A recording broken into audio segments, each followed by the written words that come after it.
Let's talk about Ja Morant, man. Let's talk about Ja.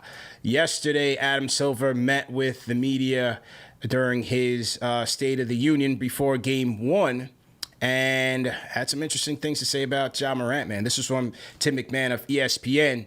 In regards to Ja Morant, his situation, potential suspension, Adam Silver said, we've uncovered a fair amount of additional information. We probably could have brought it to a head now, but we've made the decision that it would be unfair to these players and these teams to announce that decision in the middle of the series. He also says, Rob, that he expects the decision regarding disciplinary action against Ja Morant to be announced as soon as the finals is over. There was one more thing that he said, which I found to be interesting. I'm trying to pull it up here from Tim McMahon. He says, I don't think we yet know what it will take to change his behavior. He emphasizes the need for Morant, Grizzlies, and people around him to create better circumstances moving forward. Now, no announcement has been made in terms of number of games, but how did you react to the commissioner's thoughts there? So first of all, there's a lot to put into context here. The first of which is the quote that was making the Tim McMahon tweet, which is transcribed perfectly. Nothing wrong with it. But you know the way Twitter works. Everyone's rooting for downfalls. Yeah. So you look at the quote tweets of that, and I think it's upwards of there's got to be a couple thousand quote tweets, and they're all the same memes of him dressed up in a Shanghai Sharks jersey or something, and prepare to learn Chinese, buddy, or whatever that meme is. Yeah.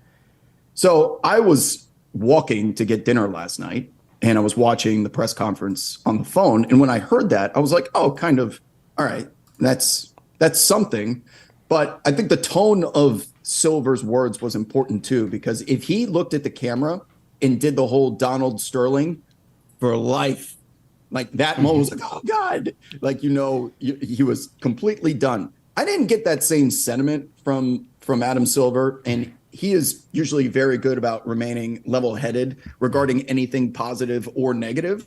To his credit, he doesn't, get emotional with his responses, and it's good for business. But I didn't take away the same level of doom that I guess everyone else did, because Silver would have been like, I probably would have alluded it a little bit more with his sentiment and tone, if you will. So while it looks bad on paper, I don't know if I'm ready to say that Ja Morant's going to get suspended for the whole year. But that's just one side. So now I want to play devil's advocate against myself.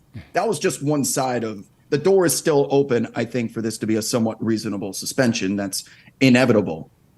Now, the other side is you read that quote and you say, what, he won't give us the decision now because he likely doesn't want to mess with finals ratings. And he knows if he has a press conference of Ja Morant is suspended for the whole year, people are going to talk about this for days. It's going to spill over into the real world because it becomes a Second Amendment. It's going to become political. Ja Morant is on ABC World News Tonight that I'm watching on with David Muir, like seen across the world. Yeah. That's how big this will ultimately get. And I do appreciate him saying we're going to wait until the finals are over because it's going to distract everyone from our business, as well as like Denver gets disrespected. Not a soul's going to be talking about Denver if Ja Morant's out for the year, in which he has a legal firearm or whatever comes about. But that word that he used right there, that there's more information to be revealed or whatever I'm paraphrasing, but there's more information to learn, suggests to me that there could be potential legal ramifications in which they need to take their time and make sure that this is all sorted out before we make a decision with the Players Association, who, by the way, they are coordinating with them. And it sounds like they might make an announcement together. I don't know if I've seen that before. Right. So that doesn't sound great. Right. Because usually the Players Association is always fighting Opposing. back. Yeah. Right. As like their own, as a union would. Right. But they're doing something together. This sounds like a mutual decision has been made. And then above all, Adam Silver, in his response, discussed sitting down with Ja after the first incident.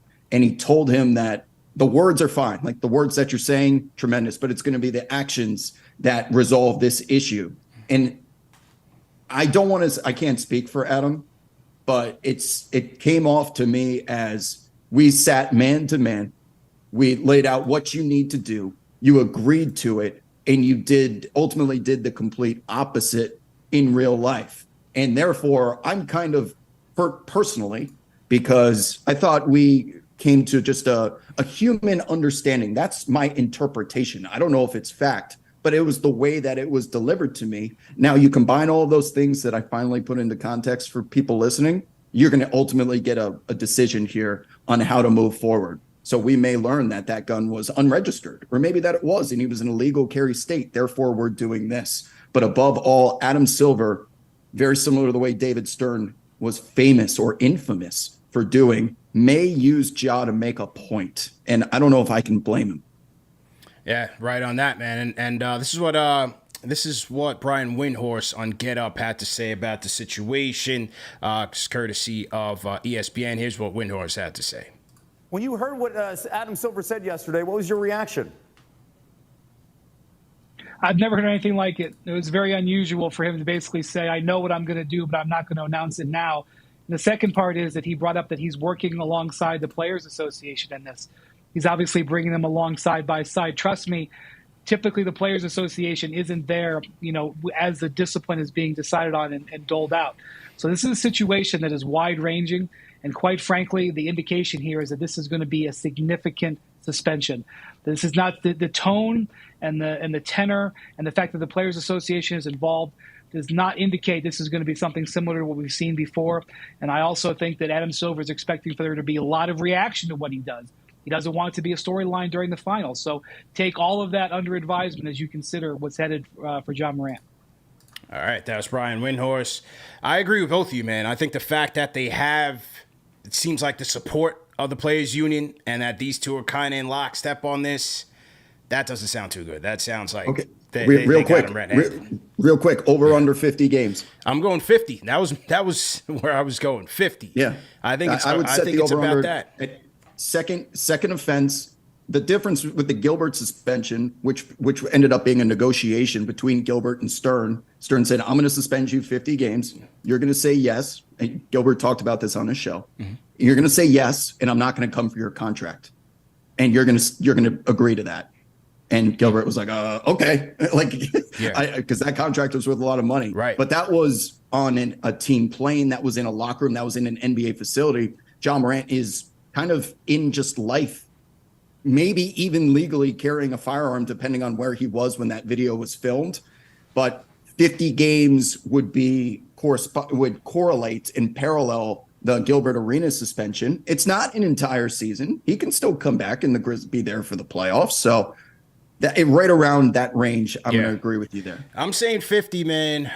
At first, I thought maybe like 20, 25. But as he said now, more information has been revealed. This is the second offense after just a month after the first. Or it was maybe less than a month or around that. Just after the first, where the league vouched for him, Silver vouched for him. They sent him to the rehab vacation in Florida for 11 days. He comes back from that. They sit him down with Jalen Rose. He does his Oprah-style interview. He's contrite. He's this, that, and the third. And then, boom, it happens again. I think he's trying to send a message, especially with that last quote that Windhorst said. I don't think we know yet what it will take to change his behavior. That makes me feel like they're going to give him a lengthy suspension. That's going to impact his wallet. And you hope that helps him change, man, because for me, like I've said this before with him, it's bigger than basketball. Like, he needs to save his life in this situation because it just seems like it's going down a very, very bad slope. He had the incident where he allegedly pulled the gun out on the 17-year-old. That was sealed up and put under the rug. The incident where his friend might have pointed a laser beam at the Pacers bus. I mean, some crazy, crazy nonsense like that. And then you have this now. I think they're going to try to send a message to him, man. And I don't want to pretend to be able to relate to Ja Morant either. CP, I'm from Westchester County. Okay, this is suburbia, perfect compared to the rest of Earth, man. Like, is a perfect place to be. He's from the middle of South Carolina with a different upbringing, sees the world in a different place. So I don't ever he may find this to be completely normal behavior based on the way that he was raised. And there's also nothing like wrong with that, especially if he's within his legal rights to be in a car carrying. There's thousands. I don't want to turn this conversation political, but how many people in this country are carrying legally right now in those states? And he may have been doing just that. Now, because we get into the conversation of being disciplined and doing it again anyway, that shifts it away from the whole legalities. But it just, I'm trying to look at this from a wide-ranging scale/scope, and I try and remain as apathetic to these things as possible, because ultimately I just care about the basketball. The same way that when Floyd Mayweather stepped into that ring, all I cared about was how damn talented this guy was at boxing and everything that he had occurring outside of the ring. I was trying to not let that affect my viewership of him inside. But that's, some people would be like, that's the problem, Wap. That's the problem, that it's like that's part of life. And I understand that, but I watch the NBA personally as entertainment and an escape. And when I talk about it, I want it to be an escape from real life. You know, real life kind of sucks last time I checked. So that's my view of it, and why I'm trying not to personally, I guess it's just natural for me to give people the benefit of the doubt. But the trending things that you are discussing and the repeat offenses and wielding around guns and messing with certain crews could really get you into trouble. And he has a lot to lose. It sounds like he's already potentially losing some sponsorships. We'll see what the fallout is from whatever this suspension is. He's going to lose a lot of money with his salary. He's a young kid still compared to us. I mean, I know we're both 90s Knicks guys, which means we were born in the 80s. Yeah, I'm old, man. I got gray hairs coming through a beard, man. I see some, the little silver fox going on, man. I'm old, the new man. Black. Like, gray is the new black, especially when it comes to beard. So because I'm older and I have a little bit more of a apathetic view towards life because I've just been around longer, I have to keep reminding myself that he's in my young 20s, what 20s. I was doing too. Yeah, I wouldn't know what to do with this type of money, especially if I came from none of it. You know? Yeah. Just think about those things and then formulate your decision is kind of what I'm getting at.